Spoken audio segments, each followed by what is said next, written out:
Les auto-entrepreneurs, alias les micro-entrepreneurs, nous envahissent. Selon un article du Figaro, comme on peut le voir, les auto-entrepreneurs portent les créations d'entreprises à un record. L'article a été publié en janvier 2026, du coup c'est assez récent. Et on peut voir que la hausse continue du nombre d'auto-entrepreneurs en France a porté les créations d'entreprises à un record en 2025.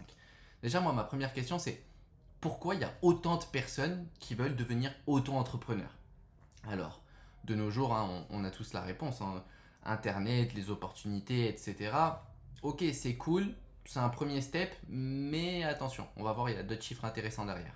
Là, ici, c'est écrit noir sur blanc. Les chiffres de l'INSEE publiés mercredi montrent que l'envie d'entreprendre dans un contexte politique très incertain ne faiblit pas. Selon l'Institut national de la statistique, 1 165 813 nouvelles entreprises ont été enregistrées, soit un nouveau record de création d'entreprises annuelles et 4,9% de plus qu'en 2024. Et dans tout ça, on peut voir que les micro-entrepreneurs ou slash auto-entrepreneurs ont représenté 65% du total en 2025. Ça veut dire que 65% de ces 1 165 813, c'est des auto-entrepreneurs, micro-entrepreneurs. En 10 ans, le nombre de créations de micro-entreprises a été multiplié par 2,7. Ça a été porté bien plus que l'économie d'ailleurs. Maintenant, venons à une partie intéressante. La vente hors magasin et le commerce automobile expliquent l'essentiel de la croissance du commerce en 2025. Plus précisément, les activités liées à la vente à distance, du coup en ligne, ont représenté plus de 32% sur le catalogue spécialisé et plus 7% sur catalogue général. Bon, ça, j'ai aucune putain d'idée de ce que ça veut dire. Ainsi que les activités de vente à domicile, plus 11%. Du coup, là, on est littéralement à une ère où les gens se lancent, veulent devenir micro-entrepreneurs pour vendre en ligne. Vendre en ligne, ça peut être tout et n'importe quoi. Ça peut être des formations, des coachings, des produits physiques, des pistes audio. Tu peux vendre absolument tout ce que tu veux de nos jours. C'est fascinant, même des photos de pieds si tu as envie. Mais là, vraiment, en 2025, le nombre de micro-entrepreneurs qui s'est créé, c'est aberrant. Alors, moi, normalement, je dirais que c'est bien, les gens, ils entreprennent. Moi, quand j'ai commencé, que j'étais en France, j'ai démarré en tant que micro-entrepreneur aussi. Du coup, en soi, j'ai rien contre les micro-entrepreneurs. Je dirais que c'est des versions un peu en dessous de moi. En gros, c'est moi où j'étais avant. Mais en réalité, tous ces chiffres records, où on se dit, ouais, tout le monde entreprend, c'est bien, ça cache une triste réalité. Et pour ça, on va passer sur cet écran et on va analyser un petit peu ce qui se dit. Record de création, 758 000 micro-entreprises en 2025, ok, ça on l'a vu. Sur au total 3,19 millions d'auto-entrepreneurs inscrits, mais seulement la moitié est active.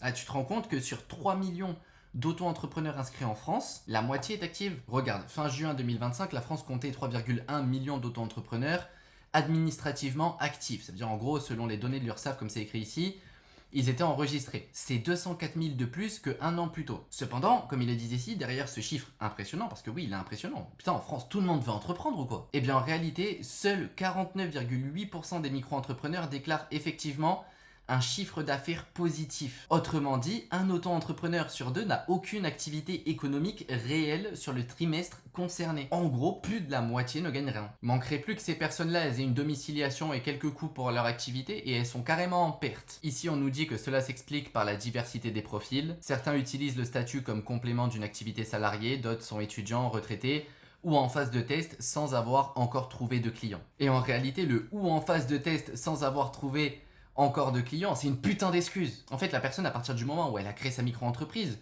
tu vas pas te faire chier à faire des papiers, surtout qu'en France, c'est casse-couille, pour juste, c'est du test, on va voir si je trouve des clients. Non, normalement, quand tu le fais, c'est que tu as envie de réussir. Non pas encore trouvé de clients. Putain, quelle mentalité. Le chiffre d'affaires, alors là, ça devient grave. Le chiffre d'affaires moyen, c'est de 1690 euros par mois avant charge. Alors en France, déjà moi quand je me suis barré, on se faisait défoncer. J'imagine pas vous maintenant. Mais au deuxième trimestre 2025, le chiffre d'affaires global déclaré par les micro-entrepreneurs économiquement actifs, c'est-à-dire en gros la moitié qui sont actifs, un peu moins de la moitié qu'on a vu un peu plus haut, ça atteint environ 8,06 milliards d'euros en hausse de 5,2% sur un an, ce qui représente du coup un CA trimestriel moyen par déclarant qui s'établit à 5 072 euros, soit environ 1690 euros par mois, avant cotisation sociale, impôt sur le revenu et charges personnelles. D'ailleurs, ça, je l'avais lu et j'ai carrément ouvert ici pour me rappeler, parce que ça a changé. Moi, je me suis barré de la France, ça fait très longtemps, ça fait 4 ans que je me suis barré.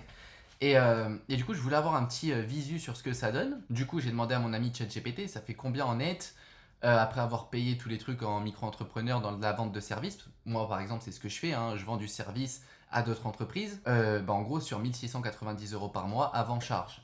Apparemment, les cotisations, déjà, juste les cotisations, c'est 24,6%. Du coup, tu payes 416 € de cotisation. Et là, comme il te le dit, c'est pas forcément tout ce qui finit dans ta poche. Il y a aussi le versement libératoire de l'impôt sur le revenu, CFE, cotisation foncière des entreprises, qui est payé une fois par an, impôt sur le revenu classique, si tu... bref, toutes ces conneries. Mais juste en prenant le minimum, c'est-à-dire juste en payant tes cotisations, sur 1690 €, il te reste 1274. Là, je te dis un chiffre, hein. Moi, je suis expatrié en Bulgarie depuis 4 ans. Tu payes annuellement ta taxe, tes taxes d'entreprise qui sont de 10% à l'année sur ton chiffre d'affaires, ce que tu as généré, etc., avec tes rapports, tout ce qu'il faut. Et 10%. Ça veut dire en fait, sur un mois où tu fais 1690 €, ici, sur ce que tu devrais à l'État, c'est 169 €. C'est tout. 169 €. Ici, en France, juste en cotisation, t'es à 476 balles. En fait, du coup, je comprenais, au début, je me demandais comment il y a autant de personnes qui se lancent en micro-entrepreneur. Bon, ok, il y a des opportunités, les gens pensent que c'est ultra facile d'être entrepreneur et d'avoir du succès. Et en fait, ils n'ont toujours pas compris que depuis toujours, et ça malgré le nombre d'opportunités qui pourra exister, le fait d'être entrepreneur, ce n'est pas fait pour tout le monde. Il peut y avoir des opportunités, ça peut être plus accessible, moins accessible, on s'en fout. C'est pas fait pour tout le monde, c'est une réalité. Sauf que le problème, c'est que de nos jours, tout le monde a envie de le tester. Bon, après, tu testes. Si tu y arrives, tu y arrives. Si tu n'y arrives pas, c'est pas fait pour toi, c'est pas fait pour toi. C'est pas grave, au moins tu as testé. Là, c'est pas un souci. Par contre, il faut être sacrément de nos jours pour se mettre en micro-entrepreneur. Ah voilà, gros, t'as envie d'entreprendre, de vraiment tester, de prendre du risque dans ta vie. Allez, vas-y, pars-toi aussi au passage, hein. Ça sera plus rentable. Parce que avec le même argent là, ailleurs, il te restera plus. Ailleurs aussi, la vie, elle coûte moins cher. Ailleurs, tu peux avoir des services d'aussi bonne qualité pour moins cher. Qu'est-ce que tu fous en tant que micro-entrepreneur encore? Bref, ici, comme on peut voir les secteurs qui créent le plus, services administratifs et de soutien, commerce, hein, l'e-commerce et la vente à distance, comme on l'a vu, hein, tout ce qui est vente en ligne, c'est la plus forte progression en valeur absolue, plus 17 200 créations. En fait, ouais, les gens veulent vraiment se lancer sur Internet et se dire, ok, je vais vendre mes e-books, je vais vendre mes formations, mes coachings, etc. Et le résultat du résultat, c'est que tout le monde nous dit, ouais, mais les gens avant, ils mettaient plus de temps à réussir parce qu'il y avait moins d'opportunités. Regarde de nos jours, bientôt dans les prochaines années, on va voir des trucs de fou, tout le monde va réussir. Allez vous faire foutre. Allez vous faire foutre. Ça fait déjà des années que c'est accessible de réussir.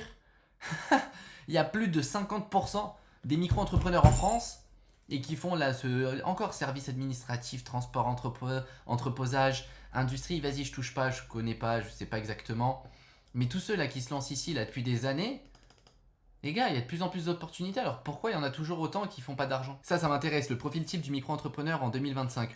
D'après les statistiques de l'INSEE, portant sur les créateurs d'entreprises individuelles en 2025, l'âge moyen serait d'environ 35 ans. Ok, ça prend des risques à un âge où normalement tu as des enfants et tout. Respectable. Respectable, je respecte. Plus d'un entrepreneur sur deux a moins de 30 ans dans le numérique. Évidemment, si les jeunes ils veulent faire du MRR, marketing digital, leur truc là comme ça, dropshipping, tout ça, ok. Du coup, moins de 30 ans dans le numérique, audiovisuel et certaines professions de santé, ok.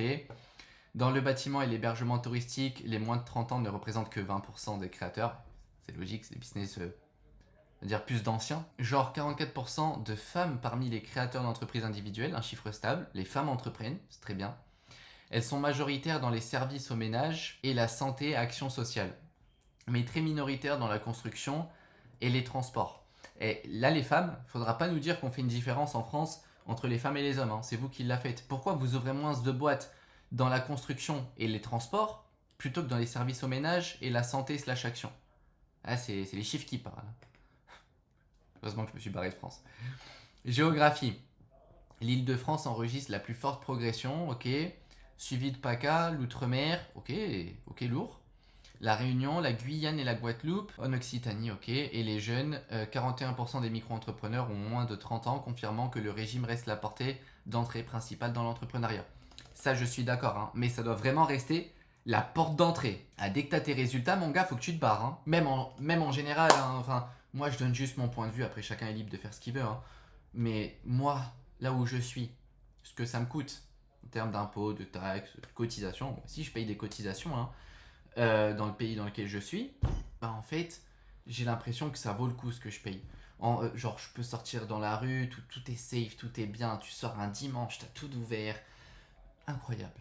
En France, quand tu regardes ce que tu payes versus ce que tu as, ouais, ça laisse à désirer. Après, chacun ses ambitions, ce qu'il aime, ce qu'il aime pas. Moi, perso, déjà en 2022, je trouvais que c'était vraiment pas fait pour moi et je me suis barré. Voilà, petite vidéo réaction du coup sur le statut des micro-entrepreneurs en France. Je trouvais les stats quand même assez intéressantes et assez flagrantes. Il y a énormément de personnes qui entreprennent, très peu qui réussissent. 1 sur 2, hein. Et en gros, c'est 1 sur 2 qui est en positif, hein. Quand c'est 1 sur 2, du coup, ceux qui ont déclaré, tu rapportes à ce qu'ils gagnent, ça fait en moyenne 1 690 € par mois, hein. Et du coup, même là, c'est pas le meilleur des mondes, mais c'est déjà un début. Si tu fais partie de cette tranche-là qui arrive à gagner un peu et qui a du mal à grossir dans son environnement, à scale, à s'expandre, à... barre-toi. Je l'ai fait, fais-le, c'est une bonne solution. Abonne-toi et à la prochaine vidéo.